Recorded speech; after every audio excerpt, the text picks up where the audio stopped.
Hi, എല്ലാവരും സുഖമായിരിക്കുന്നുണ്ടല്ലോ അല്ലേ? രേണുസുതിയുമായിട്ട് സംബന്ധപ്പെട്ട ഉള്ള ഒരു വീഡിയോസാണ്. കാണാൻ ഇഷ്ടമുള്ളവർ മാത്രം ഇരുന്ന് കാണുക. ഓക്കെ, അപ്പോൾ GS വ്ലോഗ് പാറശാല വീഡിയോയിലേക്ക് ഏവരെയും സ്വാഗതം ചെയ്യുകയാണ് കേട്ടോ. അപ്പോൾ ഇപ്പോൾ നമുക്ക് കിട്ടിയ ഒരു എമർജൻസി ആയിട്ടുള്ള ഒരു ന്യൂസാണ് ഞാനിപ്പോൾ നിങ്ങളുടെ മുന്നിലേക്ക് പാസ് ചെയ്യാൻ വന്നിരിക്കുന്നത്.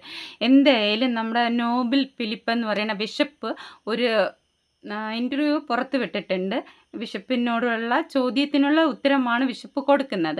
അപ്പോൾ ബിഷപ്പിനെ നമുക്ക് ഒരിക്കലും കുറ്റം പറയാൻ പറ്റില്ല. രേണുസുതിയെ നല്ലതുപോലെ വിമർശിച്ചിട്ടുള്ള ഒരു ബിഷപ്പാണ്. പക്ഷേ രേണുസുതിക്ക് ഈ ഒരു അസുഖമാണെന്ന് അറിഞ്ഞതിന് ശേഷം രേണുസുതിക്ക് വേണ്ടി നല്ല രീതിയിൽ പ്രാർത്ഥിക്കുന്ന ഒരു അച്ഛനാണ്, ബിഷപ്പാണ്. അപ്പോൾ ഒരു രീതിയിലും ബിഷപ്പിനെ കുറ്റം പറയാൻ പറ്റില്ല. കാരണം മനുഷ്യനെ അവർക്ക് വേണ്ടി നല്ലപോലെ പ്രാർത്ഥിക്കുന്നുണ്ട്. മനുഷ്യരെല്ലാവരും തിരിഞ്ഞിട്ടുണ്ട് കേട്ടോ രേണുസുതിക്ക് നേരെ. വിമർശിച്ചുകൊണ്ടിരുന്നവരെല്ലാം നേരെ തിരിഞ്ഞ് രേണുസുതിക്ക് വേണ്ടി പ്രാർത്ഥിക്കുന്നുണ്ട്. അതിലെല്ലാം നല്ല കാര്യം തന്നെയാണ്. ഞാനും ആത്മാർത്ഥമായിട്ട് പ്രാർത്ഥിക്കുന്നുണ്ട്. തെറ്റുകൾ മാത്രമല്ല, ശരിയാണ് ചെയ്തതെങ്കിൽ ഉറപ്പായിട്ടും രേണുസുതിക്ക് വേണ്ടി തന്നെ ഞാൻ സംസാരിക്കുന്നതാണ്. ഇന്നല്ലെങ്കിൽ നാളെ ഈ ഒരു സമയത്ത് രേണുസുതി എന്തെങ്കിലും രീതിയിൽ ശരിയായിട്ടുള്ള കാര്യങ്ങൾ ചെയ്ത ഉറപ്പായിട്ടും രേണുസുതിക്ക് വേണ്ടി ഞാൻ സംസാരിക്കും. അതിലൊരു മാറ്റവും ഇല്ല. ഓക്കെ, അപ്പോൾ ഇപ്പോൾ എന്താണ് നോബൽ ഫിലിപ്പിന് പറയാനുള്ളതെന്ന് നമുക്ക് കേൾക്കാം അല്ലേ? ഫിലിപ്പിന് എന്താ പറയാനുള്ളതെന്ന് നമുക്കൊന്ന് കേട്ടിട്ട് വരാം. കേട്ടിട്ട് വന്നതിന് ശേഷം നമുക്ക് സംസാരിക്കാം അല്ലേ? ഓക്കെ, വീഡിയോയിലേക്ക് പോവാം. ആർക്കാ പറ്റാത്തത്? പല കാര്യങ്ങൾ അവർക്ക് പുറത്ത് പറയാൻ പറ്റത്തില്ലെന്നാ പറഞ്ഞു. അതൊക്കെ പറയുവാണെങ്കിൽ രാഹുൽ ദാസ് ചിലപ്പോൾ ഇച്ചിരി ബുദ്ധിമുട്ടേണ്ടതായിട്ട് വരും. ഞങ്ങളൊക്കെ അങ്ങ് ഇറങ്ങും. രാഹുൽ ദാസിന്റെ വിവരങ്ങളെല്ലാം ഈ നാട്ടുകാർക്കെല്ലാം അറിയാവുന്ന. ഞാൻ ഈ നാട്ടിൽ ജീവിക്കുന്ന ആളാണ്. എന്നോട് നിരവധി പോലീസുകാർ എന്നെ വിളിച്ച പല കാര്യങ്ങൾ എൻക്വയറി ചെയ്തു. രാഹുൽ ദാസ് കൂടുതലൊന്നും നല്ലതാകാൻ ശ്രമിക്കേണ്ട. ആരും നല്ലതാണെന്ന് ശ്രദ്ധിക്കേണ്ട. ഇത് നിങ്ങൾ കൊടുക്കണം, മാറ്റമൊന്നും ചെയ്യണ്ട. രാഹുൽ ദാസിന്റെ ഒരു വെടിക്കുള്ളതൊക്കെ ഉണ്ട്. അതെന്തൊക്കെയാണെന്ന് എന്റെ ലിസ്റ്റ് ഉണ്ട്. പോലീസുകാരുടെ എന്നുള്ള വിവരങ്ങളൊക്കെ എന്റെ ഉണ്ട്. ആ വിവരം കൃത്യമായിട്ടും കൊടുത്തേച്ചാൽ മതി. രാഹുൽ ദാസ് പഠിച്ച് നല്ലൊരു ജോലിക്കാരനായി മിടുക്കനായി ജീവിക്കുക. പ്രായത്തിന്റെ അല്ല, അഹങ്കാരം അങ്ങനെ തന്നെ കൊടുത്തോളൂ. ഈ വീട്ടിൽ വന്ന അഹങ്കാരം കാണിക്കാൻ നോക്കത്തില്ല. അത് രേണുസുതിയെ കൂടുതൽ അങ്ങ് കുടുംബത്തെ ചവിട്ടി താക്കാൻ ശ്രമിക്കുവാണെങ്കിൽ കൂടെ നിൽക്കാൻ ആൾക്കാരുണ്ട്. ഇവിടെ വീടുണ്ട്, ഇവിടെ റൂമുണ്ട്. വേണമെങ്കിൽ ഇവിടെ ഒന്ന് ജീവിക്കാം. നീ സഹായിക്കണമെന്ന് ഞാൻ നിന്നോട് ആവശ്യപ്പെടുന്നില്ല. അതുകൊണ്ട് ദൈവത്തെ വിളിച്ച് ശാന്തമായിട്ട് നീ ജീവിക്കാനാണ് എനിക്ക് നിന്നോട് പറയാനായിട്ടുള്ളത്. മാടപ്പള്ളിയിലോ പ്ലാന്തോട്ടത്തിലോ അഹങ്കാരം കാണിക്കാൻ വരികയും ചെയ്യണം. ഈ വസ്തുവിന് ഉടമസ്ഥൻ ഞാനായി. ഇവിടെ വന്ന് ബഹളം എടുക്കാനോ ശല്യം എടുക്കാനോ ഒന്നും വരണ്ട. അവന്റെ കാര്യം നോക്കി ജീവിക്കട്ടെ. ആ സഹോദരി അവരുടെ കാര്യം നോക്കി ജീവിക്കുന്നുണ്ടല്ലോ. അപ്പോൾ ബിഷപ്പ് പറഞ്ഞതെല്ലാം നിങ്ങൾ കേട്ടല്ലോ അല്ലേ? രേണുസുതിക്ക് കുറച്ച് കാര്യങ്ങൾ പറയാനുണ്ട് കിച്ചുവിനെ കുറിച്ച് എന്ന് ഓൾറെഡി നമ്മളൊരു വീഡിയോയിൽ കേട്ടതാണ്. എന്തായാലും ഞാൻ അതെടുത്ത് ഇവിടെ കൊടുക്കുന്നില്ല. അതുപോലെ തന്നെ അൻഷാദും വന്ന് പറഞ്ഞിട്ടുണ്ട്, അമ്മയായി മകൻ കണ്ടില്ല, അങ്ങനെയുള്ള കുറച്ച് കാര്യങ്ങൾ രേണുസുതി അൻഷാദിനോട് പറഞ്ഞിട്ടുണ്ട് എന്ന് അൻഷാദും വന്ന് പറഞ്ഞ വീഡിയോസ് നമ്മൾ കേട്ടതാണ്. അപ്പോൾ ഇപ്പോൾ ബിഷപ്പും വന്ന് അതേ രീതിയിലുള്ള കാര്യങ്ങൾ തന്നെയാണ് പറയുന്നത്. പല കാര്യങ്ങളും പുറത്ത് പറയാൻ പറ്റാത്ത കാര്യങ്ങളാണ് ഇപ്പോൾ ബിഷപ്പും കേട്ടിരിക്കുന്നത്. അപ്പം നമുക്ക് ഇതിൽ നിന്ന് മനസ്സിലായാല അല്ലാതെ തന്നെ അറിയാവുന്നുള്ള ചില കാര്യങ്ങൾ ഞാൻ നിങ്ങളോട് പറയുകയാണ്. നമ്മുടെ കിച്ചു എന്ന് പറയുന്ന മകൻ, അതായത് വളർത്തുമകൻ, കുറച്ച് ദിവസങ്ങൾക്ക് മുന്നേ രേണുസുതിയുമായിട്ട് പിണങ്ങുന്ന ആ സമയത്ത് ഒരു വീഡിയോസ് ഇട്ടിരുന്നു. അപ്പോൾ അവൻ്റെ കഴിഞ്ഞ കാല ചില കാര്യങ്ങളെക്കുറിച്ചാണ് അവൻ പറഞ്ഞിരുന്നത്. അച്ഛനും അമ്മയുമായുള്ള കാലത്തും അത് കഴിഞ്ഞ കാലങ്ങളിലും കുറച്ച് അവൻ ഡിപ്രഷനായി സമയത്തൊക്കെ അവൻ കുറച്ച് ലഹരിയൊക്കെ ഉപയോഗിക്കാനൊക്കെ തുടങ്ങിയ കാര്യങ്ങളും പിന്നെ മദ്യപിക്കുകയും ഒക്കെ ചെയ്തിട്ടുണ്ട് എന്ന് പറഞ്ഞു. ഞാനിത് നല്ല കുഞ്ഞ് എന്നുള്ള രീതിയിലല്ല ഞാനിവിടെ പ്രസൻറ്റ് ചെയ്യണം.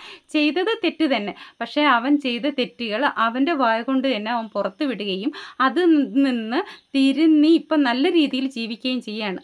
അപ്പോൾ ഒരു കുഞ്ഞ് തെറ്റുകൾ ചെയ്തുകൊണ്ടിരിക്കുകയാണെങ്കിൽ നമ്മൾ അവനെ വിമർശിക്കാം.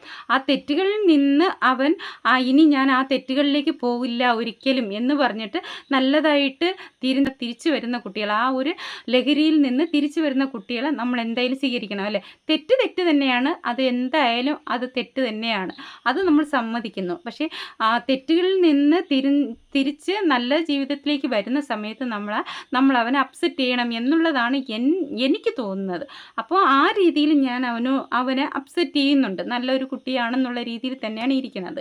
അപ്പോൾ അവൻ ഈ ലഹരി ഉപയോഗിച്ചുകൊണ്ടിരുന്ന സമയത്ത് ഒരുപക്ഷേ തെറ്റുകളിലേക്ക് അവൻ പോയിട്ടുണ്ടെങ്കിൽ ഒരു അമ്മ എന്നുള്ള രീതിയിൽ അമ്മ അവനെ ഒന്നുകിൽ പറഞ്ഞ് മനസ്സിലാക്കിപ്പിക്കുക, അല്ലെങ്കിൽ ഒരു മകൻ തന്നെയാണല്ലോ, അമ്മയ്ക്ക് അടിക്കാനുള്ള അവകാശമുണ്ടല്ലോ. വളർത്തു മകനാണെങ്കിൽ അമ്മയ്ക്ക് അടിക്കാനുള്ള അവകാശമുണ്ട്.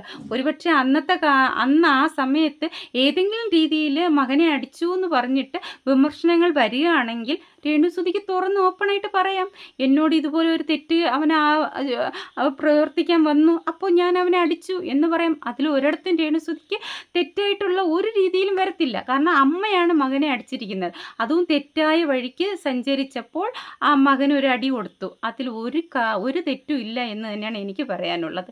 പക്ഷേ തെറ്റിൻ്റെ കൂടെ രേണുസുതിയും തെറ്റ് ചെയ്തിട്ടുണ്ടെങ്കിൽ അവിടെ രണ്ടുപേരും തെറ്റുകാരല്ലേ? ഇതാണ് എൻ്റെ ചോദ്യം. എന്നിട്ട് ഇന്ന് അവൻ പിണങ്ങി അവൻ്റേതായിട്ടുള്ള കാര്യങ്ങൾ ചെയ്തു, അവൻ്റെ ജോബ് കാര്യങ്ങളുമായിട്ട് തിരിഞ്ഞപ്പോൾ അവൻ മാത്രം ചെയ്തു തെറ്റ്, രേണുസുതി ഒരു തെറ്റും ചെയ്തില്ല എന്ന് പറഞ്ഞാൽ അതെങ്ങനെയാണ് ശരിയാകുക? എനിക്കറിയാഞ്ഞിട്ട് ചോദിക്കുന്ന ഒരു കാര്യമാണ് നിങ്ങളോട് ഞാൻ ചോദിച്ചത്. അപ്പോൾ നിങ്ങൾക്ക് അത് കറക്റ്റായിട്ട് മനസ്സിലായി കാണുമെന്ന് വിചാരിക്കുന്നു. ഞാൻ കൂടുതൽ വലിച്ചെഴച്ചുകൊണ്ട് വീഡിയോ മുന്നോട്ട് കൊണ്ടുപോകാൻ ഞാൻ ആഗ്രഹിക്കുന്നില്ല, അതാണ് സത്യം. കാരണം എന്നാന്ന് പറഞ്ഞാൽ ബിഷപ്പ് ഇന്ന് പറയുകയാണ്, ബിഷപ്പ് എല്ലാ കാര്യങ്ങളും അറിഞ്ഞിട്ടില്ല, അത് 100% സത്യമാണ്. ബിഷപ്പ് ഇത് മറ്റെവിടെന്നോ കേട്ട കാര്യങ്ങളാണ്.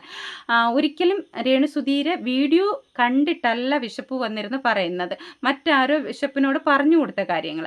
അപ്പോൾ ബിഷപ്പ് ലാസ്റ്റ് ആ വീഡിയോയിൽ ഞാൻ ഫുള്ളായിട്ട് ആ വീഡിയോ കണ്ടതാണ്. ബിഷപ്പിൻ്റെ ഇൻ്റർവ്യൂ എൻ്റെ വീഡിയോസ് ഫുള്ളായിട്ട് ഞാൻ കണ്ടതാണ്. അപ്പോൾ ആ വീഡിയോയിൽ ലാസ്റ്റ് ഭാഗത്ത് ബിഷപ്പ് ഒരു കാര്യം കൂടെ എടുത്തു പറയുന്നുണ്ട്. ഇനി കിച്ചു ഇതുമായിട്ട് മുന്നോട്ട് വന്നാൽ, അതായത് കിച്ചു ഇനി ഇതിനെ എതിർത്ത് മുന്നോട്ട് വരികയാണെങ്കിൽ ആ നാട്ടുകാരെ കൊണ്ട് തന്നെ ബിഷപ്പ് വീഡിയോസ് ചെയ്യിപ്പിക്കും. അതുമാത്രമല്ല, കിച്ചുവിൻ്റെ പേരിൽ കേസ് കൊടുക്കുമെന്നാണ് പറയുന്നത്. ബിഷപ്പ് മുന്നിൽ നിന്ന് തന്നെ കേസ് കൊടുക്കുമെന്നാണ് പറയുന്നത്. നിയമപരമായിട്ട് മുന്നോട്ട് പോകും, ജയിലിലാക്കും എന്നുള്ള രീതിയിൽ തന്നെയാണ് ബിഷപ്പ് പറയുന്നത്. അപ്പോൾ എനിക്ക് എന്തായാലും ഇതുമായിട്ട് യോജിക്കാൻ പറ്റുന്നില്ല. തെറ്റ് ഇപ്പം രേണുസുതിക്ക് വയ്യായ്മ തന്നെയാണ്, ഞാൻ ഇല്ല എന്ന് പറയുന്നില്ല. ഇതിൽ ഞാൻ രേണുസുതിയെ തെറ്റായിട്ടല്ല പറയുന്നത്, തെറ്റായിട്ടല്ല എന്നല്ല, തെറ്റ് തന്നെയാണ്. രണ്ട് പേരുടെ പക്ഷത്തും തെറ്റുണ്ട്. അപ്പോൾ രണ്ട് പേരിലും അതിൻ്റേതായിട്ടുള്ള കാര്യങ്ങളും ഉണ്ട്. അപ്പോൾ അവിടെ പറഞ്ഞു തീർക്കാനുള്ളത് ഇങ്ങനെ വിഷപ്പടക്കം മീഡിയക്കാരുടെ മുന്നിലേക്ക് കൊണ്ടിട്ട് കൊടുക്കേണ്ട കാര്യമുണ്ടോ എന്നുള്ളതാണ് എൻ്റെ ചോദ്യം. വിഷപ്പടക്കം ഞാൻ എടുത്തു പറയാണ്, ഒരു വിഷപ്പാണ്. വിഷപ്പടക്കം ഈ ഒരു റിയാക്ഷൻ വീഡിയോസ് എല്ലാവരും ചെയ്യുന്നവരാണ്. അപ്പോൾ അവരുടെ മുന്നിലേക്ക് വിഷപ്പടക്കം ഈ ഒരു വീഡിയോ കൊണ്ടിട്ട് കൊടുത്തത് ശരിയാണോ തെറ്റാണോ എന്നതാണ് എൻ്റെ ചോദ്യം. ഓക്കെ, അപ്പോൾ വീഡിയോ കണ്ട് ഇഷ്ടപ്പെടുകയാണെങ്കിൽ ലൈക്ക് അടിക്കാനും കമൻ്റ് ഇടാനും വീഡിയോ ഷെയർ ചെയ്യാനും മറക്കരുത്. പുതിയതായിട്ട് ചാനൽ കാണുന്നവരാണെങ്കിൽ ചാനൽ സബും കൂടെ ചെയ്യുക. ഓക്കെ, ബൈ, അടുത്തൊരു വീഡിയോയിൽ കാണാം.